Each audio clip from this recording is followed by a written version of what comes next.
London সফরে রওনা দিলেন মুখ্যমন্ত্রী মমতা বন্দ্যোপাধ্যায়। বাংলার মানুষকে সাবধানে থাকতে বললেন মুখ্যমন্ত্রী। যোগাযোগ রাখবেন তিনি, কোনো কিছু অসুবিধা হলে দেখে নেবেন তিনি। বিমানবন্দরের বাইরেই মন্তব্য মুখ্যমন্ত্রীর। আপনাদের সকলকে অসংখ্য ধন্যবাদ। আপনারা জানেন যে আমাদের সকালে ফ্লাইট ছিল, কিন্তু সব ক্যান্সেল হয়েছে। সব প্রোগ্রামই প্রায় অনেকটাই ডিস্টার্ব হয়ে গেছে। যাই হোক,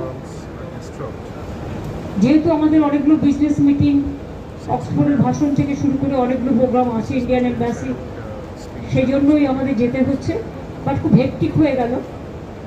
মাত্র 4টে দিন মাঝে টাইম থাকবে, তার মধ্যে আমাদের যাতায়াত করতে দিন রাত দুটোই লাগছে, কারণ টাইম অ্যাডজাস্ট করতে হোল নাইট জার্নি করতে হবে। এবং আসার দিনও মধ্যরাতে এসে পৌঁছবো, আমরা সকালে এসে পৌঁছবো দুবাই থেকে সন্ধ্যেবেলা এসে বিকেলের ফ্লাইট ধরে।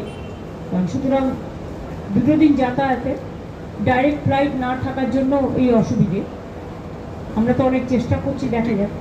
সকলে ভালো থাকবেন। আমি বাংলার মামাটি মানুষ সকলকে বলবো, আপনারা সকলে শান্তিতে ভালো থাকুন। আমরা জাস্ট 4-5 দিন থাকবো না, কিন্তু যোগাযোগ আমাদের সাথে সবসময় থাকবে। কোনো রকম কোনো অসুবিধা হলে আমরা দেখে নেব। সকলে ভালো থাকুন, সুস্থ থাকুন, সুন্দর থাকুন। দিদি, আইপিএলটা কি এখান থেকে সরছে এরকম একটা খবর? দিদি, রাজ্যপাল আজকে বলেছেন, দিদি রাজ্যপাল বলেছেন